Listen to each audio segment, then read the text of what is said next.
जय श्री कृष्ण दोस्तों। मैं अनिल शर्मा आपका स्वागत करता हूं।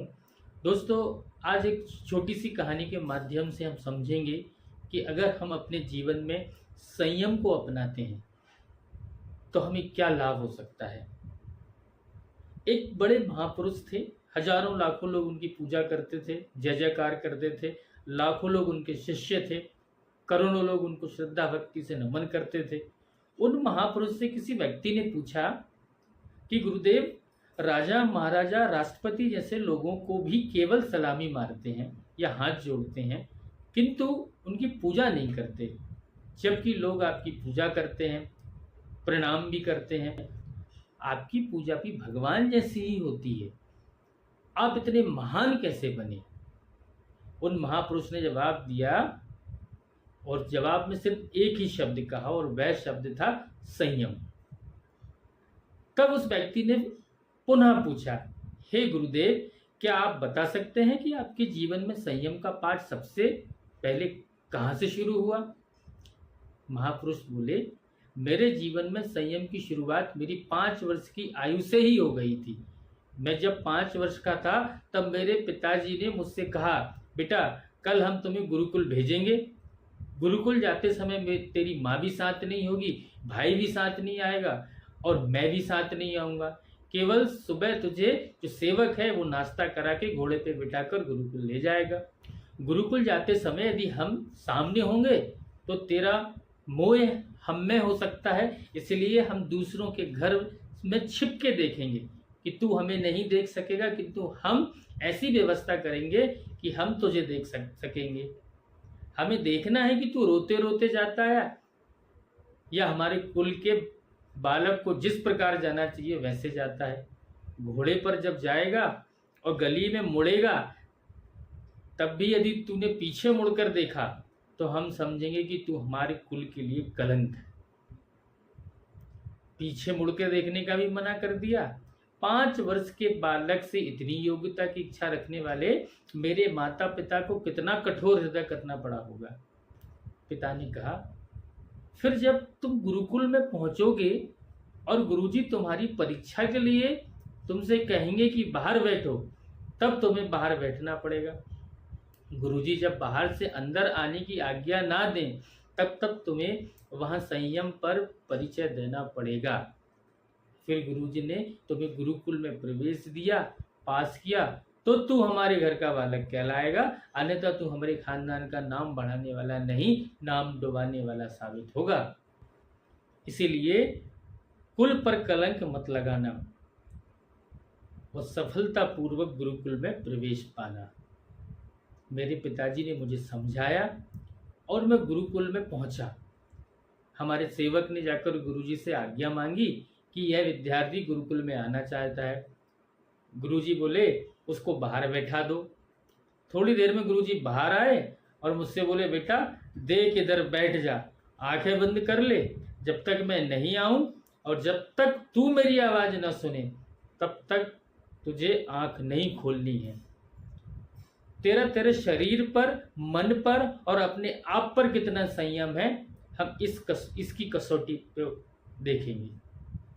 अगर तेरे अपने आप पर संयम होगा तभी गुरुकुल में प्रवेश मिल सकेगा।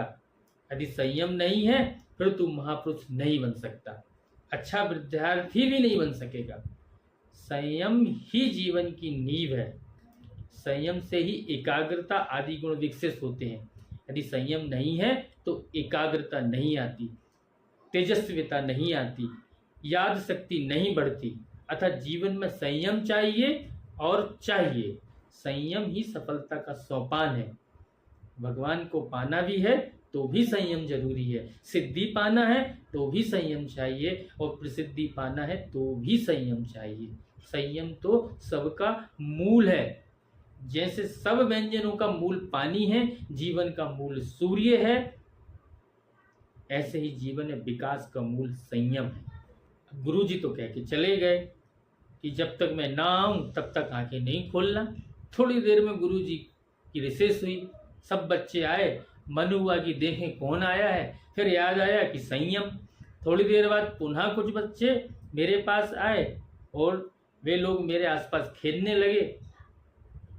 मेरी देखने की इच्छा हुई, परंतु मुझे याद आया कि संयम, मेरे मन की शक्ति बढ़ाने का पहला प्रयोग हो गया, संयम। मेरी स्मरण शक्ति बढ़ाने की पहली पूंजी मिल गई, संयम। मेरे जीवन को महान बनाने की प्रथम कृपा गुरु जी द्वारा हुई, संयम। ऐसे महान गुरु की कसौटी से उस 5 वर्ष की छोटी सी अवस्था में पार होना था। अगर मैं पास नहीं होता तो फिर घर पर मेरे पिताजी मुझे बहुत छोटी दृष्टि से देखते। सब बच्चे खेल कर चले गए, किंतु मैंने आंख नहीं खोली। थोड़ी देर के बाद गुड़ और शक्कर की चाशनी बनाकर मेरे आसपास उड़ेल दी गई।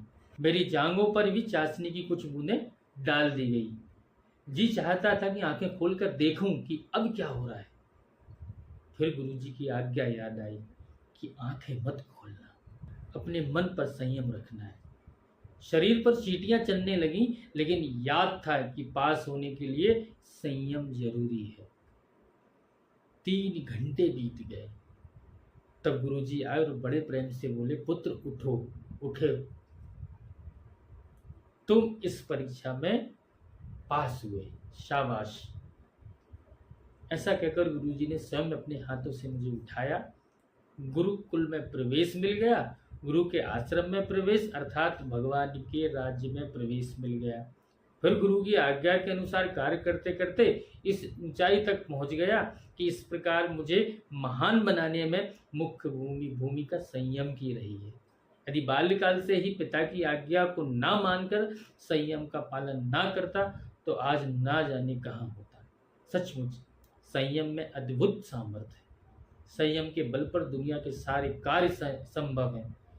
जितने भी महापुरुष संत पुरुष इस दुनिया में हो चुके हैं, यह उनकी महानता के मूल में उनका संयम ही है। वृक्ष के मूल में उसका संयम है, इसी से उसके पत्ते हरे भरे हैं, फूल खिलते हैं, फल लगते हैं और वह छाया देता है। वृक्ष का मूल अगर संयम छोड़ दे तो पत्ते भी सूख जाएंगे, फूल कुम्हला जाए तो फल नष्ट हो जाएंगे, वृक्ष का जीवन बिखर जाएगा। बीणा के तार में संयम है, इसी से मधुर स्वर गूंजता है। अगर बीणा का तार ढीला कर दिया जाए तो मधुर स्वर नहीं अलापते। महान बनने की शर्त यही है, संयम, सदाचार। 1000 बार असफल होने पर भी फिर से पुरुषार्थ कर अवश्य सफलता मिलेगी। हिम्मत न हार, छोटा छोटा संयम का व्रत आजमाते हुए आगे बढ़, महान हो जा। दोस्तों, ये छोटी सी कहानी थी महापुरुष की। संयम का जीवन में बहुत योगदान है, बहुत महत्व है। सफलता तभी मिलती है जब हम संयम को अपनाते हैं। दोस्तों, ये कहानी कैसी लगी? आगे भी वीडियो के माध्यम से ऐसे ही संतों के जीवन दर्शन की कहानियाँ हम लाते रहेंगे। आप कमेंट्स करके ज़रूर बताइएगा कि कैसी लगी। इसी के साथ धन्यवाद। जय श्री कृष्ण।